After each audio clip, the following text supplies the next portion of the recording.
So good morning my dear students. Today we are just going to discuss about the modern periodic table. Okay.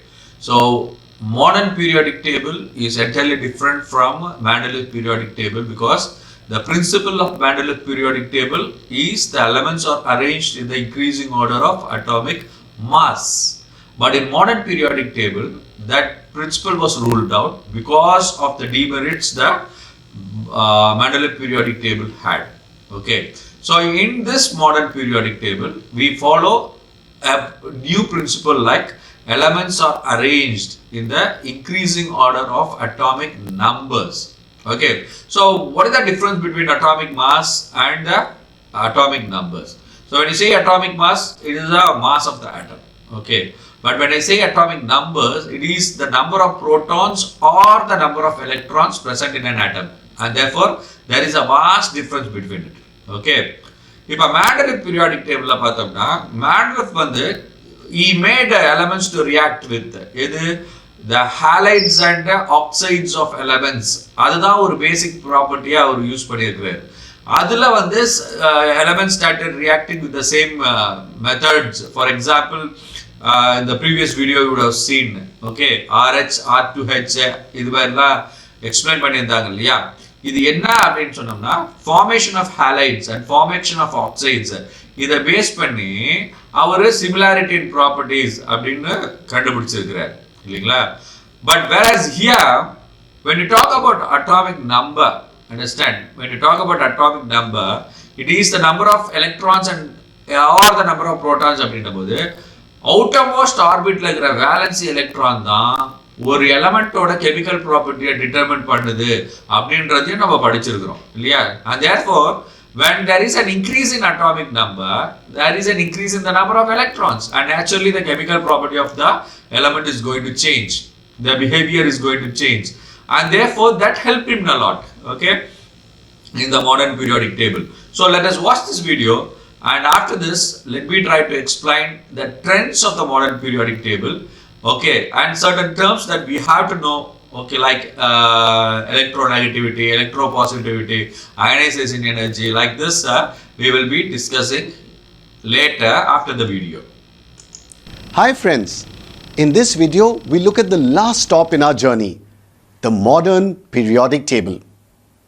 Remember, in the previous videos we discussed the earlier attempts to classify elements, that is the Dobrynin's triads, Newland's law of octaves and Mendeleev's periodic table. Here we are going to look at the modern periodic table, but we are going to do it in a different and interesting way. So rather than starting with the periodic table, we are going to start with a blank table and we'll fill it up as we go along in this video. I'm sure by the end of the video you'll be a master of the periodic table. And as usual, we'll finish off with our top 3 questions on this topic. Normally when you draw a table, it looks something like this, with rows and columns. But if you take a look at our periodic table, it has a strange shape, and we are going to see why. As I said, we'll start with a blank table and we are going to fill it up as we go along in this video. Since our focus is only till the 20th element, which is calcium, so we'll be looking only at the first 4 rows of the periodic table. Let's call this our mini periodic table. We'll talk about the lower rows later on in this video. So I'd like you to pause the video here and go ahead and sketch our mini periodic table in your notebook. Just draw this blank table till the 4th row. You can also pause the video here and do a print screen and take out a printout of the blank table. Friends, are you ready with your blank periodic table? I'm going to magically shrink myself so that you can see this table better. And let's fill up this table together. First, let's start by numbering the rows. So it's going to be 1, 2, 3 and so on. In our mini periodic table, we have only 4 rows. But the full table has 7 rows. Rows are called periods. So these are period numbers. Similarly, we can number the columns. So the column number is going to be 1, 2, 3 and all the way up to 18. Columns are called groups in the periodic table. So these are our group numbers. There is a different numbering scheme for groups as well, but we'll look at that later on in the video. Next, start numbering the boxes. So start from 1, 2, finish the first row, then go on to the second row, 3, 4, 5, and so on. These numbers look like serial numbers or roll numbers. But do you know what they really are? That's right, they are atomic numbers. Atomic number is defined as the number of protons present in the nucleus of an element. This was the major difference between the modern periodic table and Mendeleev's periodic table. Mendeleev's table was based on atomic mass, but the modern table is based on atomic number. Now you may be wondering why. Because the scientist Moseley proved that atomic number is a more fundamental property for elements as compared to atomic mass. So the chemical properties of elements are more related to their atomic number than their atomic mass. Next, let's start filling in the elements in our table. So do you know which is the first element with atomic number 1, with just one proton in the nucleus? That's right, the correct answer is hydrogen. So let's put the symbol of hydrogen H in the first box. Next, with atomic number 2, we have helium. And now let's go down to the second row. So there we have lithium, beryllium, boron, carbon, nitrogen, oxygen, fluorine, and neon. And I want you to fill up all the way till element number 20. So that is till calcium. With every element that you filled in here, the atomic number is increasing by 1. So what does that mean? One extra proton is being added in the nucleus. Now how is the electron number changing? What do you think? That's right, the electrons are also increasing by 1. Because remember, an atom is neutral. It has equal number of protons and electrons. And note, we are not concerned about the number of neutrons right now. Now let's talk about the significance of the period or the row. So in our mini periodic table, we have periods from 1 to 4. But remember, in the full periodic table, you have it up till 7. So what does this period number tell us? It tells us the number of electron shells or electron orbits present in an atom. So we can predict the number of shells without even drawing the electronic structure. So let's take some examples. Hydrogen is in period 1, so it has only one shell. Now if you look at oxygen, it's in period 2, so it contains 2 shells. So similarly, how many shells does aluminium have? That's right, 3 shells, since it's in period 3. And what about calcium?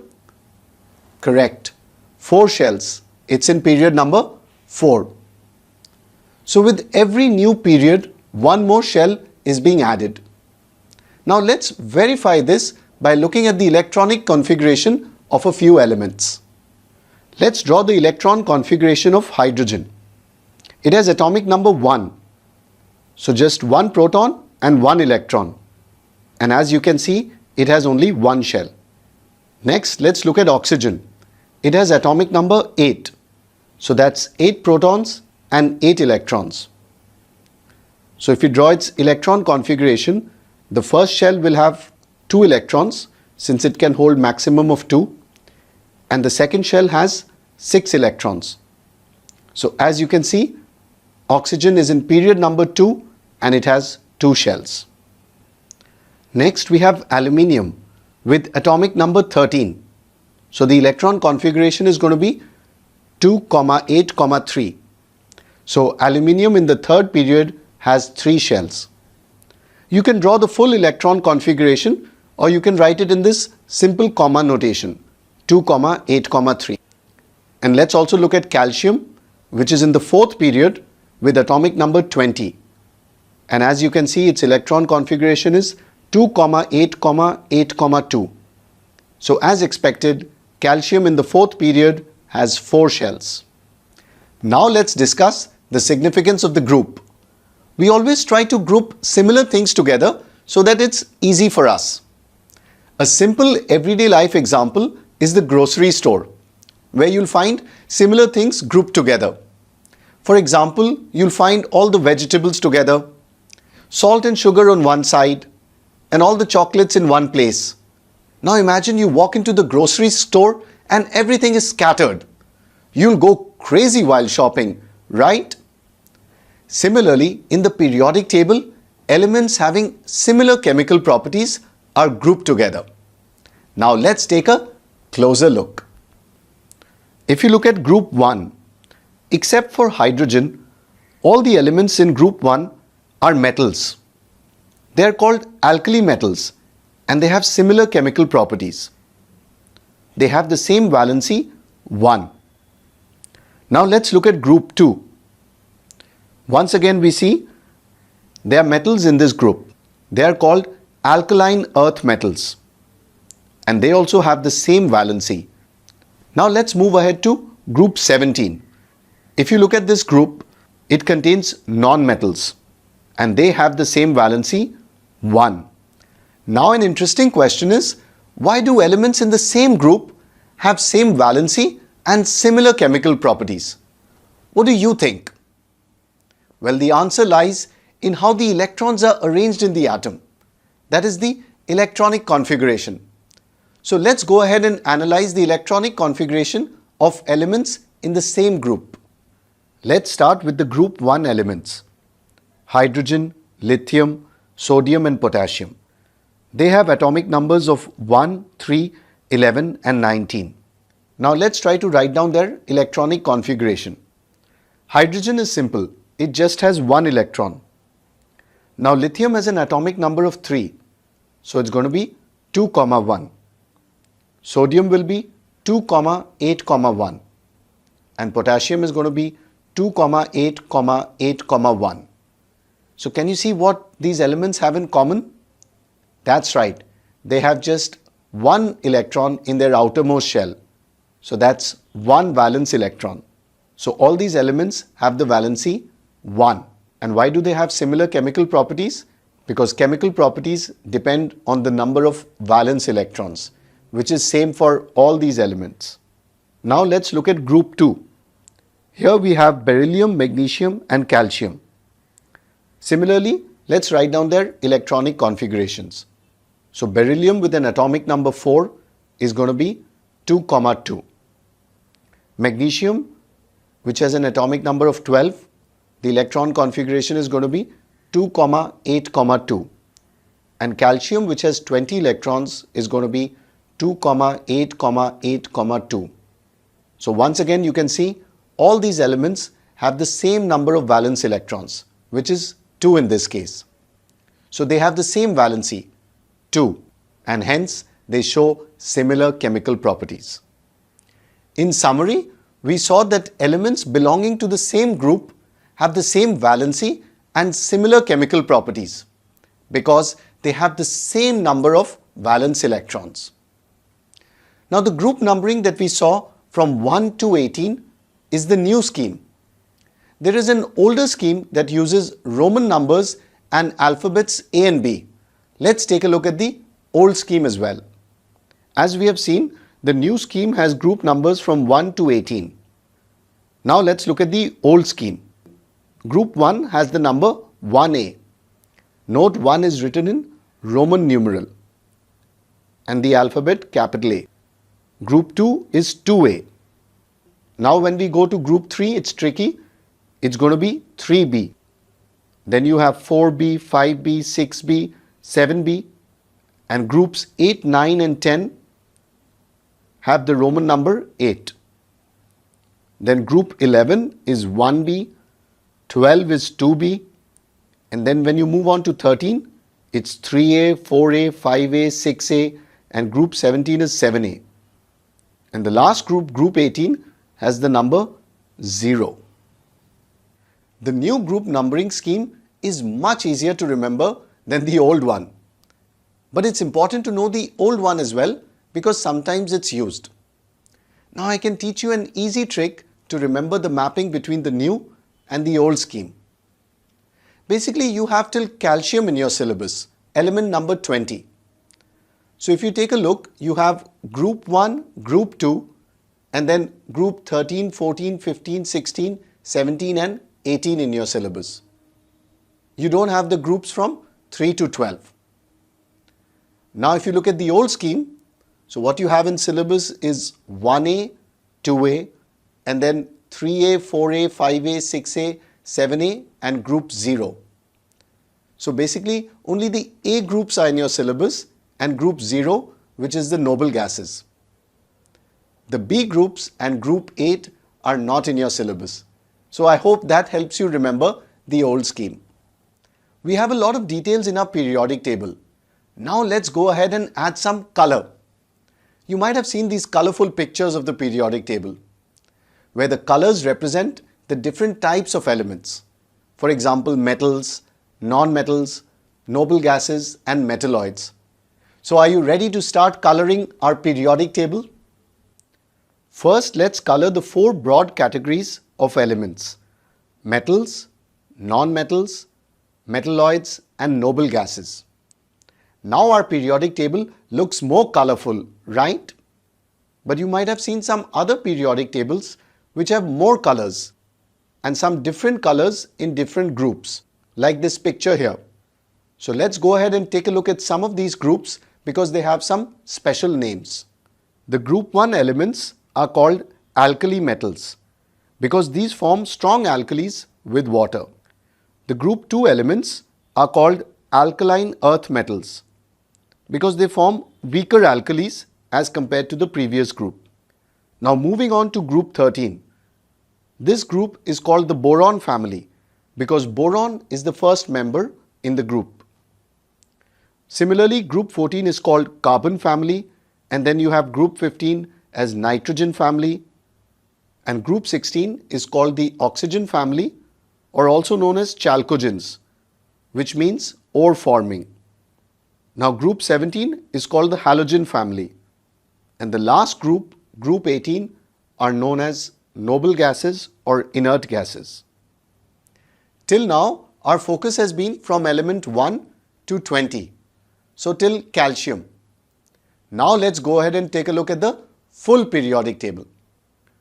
In the complete periodic table, we have 7 periods or 7 rows and 18 groups or 18 columns.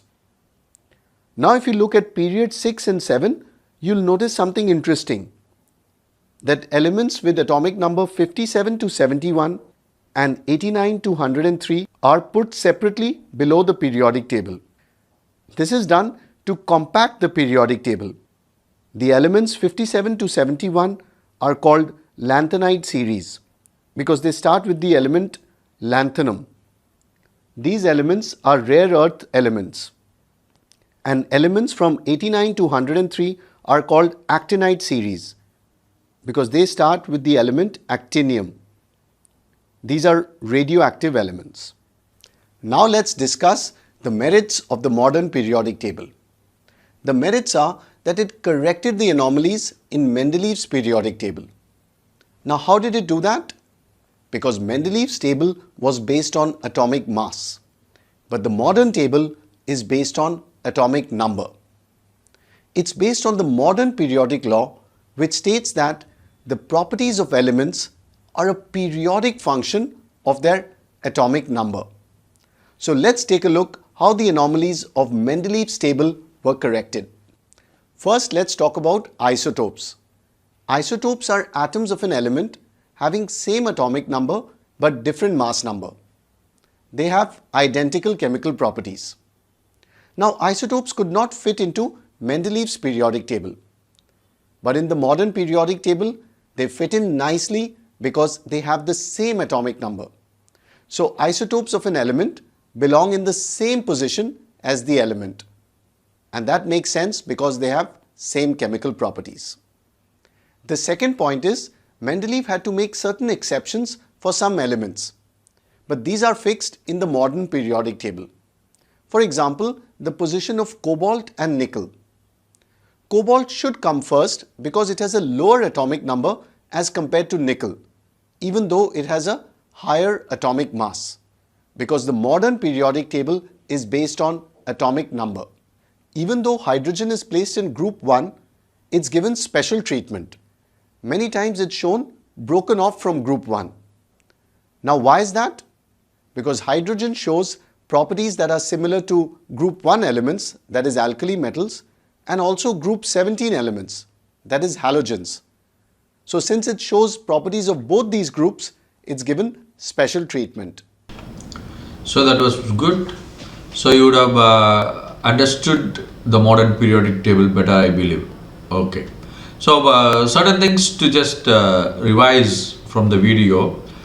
So the errors that were found in Mendeleev periodic table were totally rectified in modern periodic table. The reason was because the principle that was followed in the modern periodic table was increasing order of atomic number. இதில் முக்கியமானது ஒன்று அப்படின்னு பார்க்கணுன்னா Mendeleev periodic டேபிளுக்கும் modern periodic டேபிளுக்கும் உள்ள ஒரு merit, அதாவது மாடர்ன் பீரியாடிக் டேபிளோட ஸ்ட்ராங்கர் மெரிட்னே சொல்லலாம். அது என்னன்னு பார்த்தோம்னா Mendeleev periodic டேபிளில் பீரியாடிசிட்டி ப்ராப்பர்ட்டி, அவர் என்னதான் வந்து atomic masses increasing order of atomic மாசஸில் எலமெண்ட்ஸை அரேஞ்ச் பண்ணியிருந்தாலும் அப்படி அரேஞ்ச் பண்ணும்போது ரிப்பீட்டேஷன் ஆஃப் ப்ராப்பர்ட்டிஸ் எப்படி வருது அப்படின்னும் போது he was not able to explain. Mendeleev was not able to give an explanation why there is periodicity in property when elements are arranged in the increasing order of atomic masses. இது நல்லா புரியணும். Atomic masses increase atomic மாசஸில் elements arrange பண்ணுறாரு. அப்போ rose and காலம்ஸாக இருக்கும் பொழுது groups and பீரியட்ஸில் இருக்கிறதுல periodicity property இருக்குது அப்படின்னு சொன்னார வழியாக ஏன் பீரியாடிசிட்டி ப்ராப்பர்ட்டி இருக்குது சொல்ல முடியல. ஆனால் modern periodic table gives you a very clear explanation why there is periodicity in property. That is what is explained in the video. First group of elements la lithium, sodium, potassium, அதோட electronic configuration வச்சு explain பண்ணுறோம் இல்லையா. அந்த electronic கான்ஃபிகரேஷனில் நீங்கள் பார்த்தீங்கன்னா the first element lithium, அதோட electronic configuration 2,1. Next one is sodium 2,8,1. Okay, potassium, understand the same way 2,8,8,1. So in all the elements, the last orbit of the element has one electron. அப்போ the similarity in chemical combinations வந்துருது இல்லைங்களா. அந்த ஒரு எலக்ட்ரானை வந்து இந்த மூணு எலமெண்ட்ஸுமே என்ன பண்ணும், they give away those electrons when they go for a chemical reaction, and therefore there is a same type of reaction that is happening.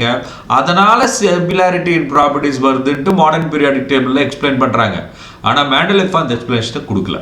Okay, so this should be the stronger merit of modern periodic table. ஓகேங்களா. இப்போ once the periodic table you have understood the why elements are there, alkaline earth metals, transition elements, metals, non metals, metalloids, இதோட பொசிஷன்ஸ்லாம் நம்ம இப்போ ஓரளவுக்கு தெரிஞ்சுக்கிட்டோம் இல்லைங்களா. இப்போ trends of a periodic table அப்படின்னா என்னன்னா, left to right of the periodic table நம்ம நகர்றோம் அப்படின்னா along a group, okay, and along a period. Understand, horizontal rows வந்து பீரியட்ஸ் ஆகும், வெர்டிக்கல் காலம்ஸை குரூப்ஸ் ஆகும் சொல்லும் போது இப்போ லெஃப்ட் டு ரைட் அப்படின்றது as you go along a period, அதில் என்ன ப்ராப்பர்ட்டிஸ் இருக்கும். when you come down from top to bottom, okay, they are called the groups. from top to bottom of a group, how there is a behavior of elements. இதை பற்றி தான் வந்து trends, periodic trends அப்படின்ற டாப்பிக்கில் நம்ம discuss பண்ண போகிறோம். Let's watch that in the next video. Okay.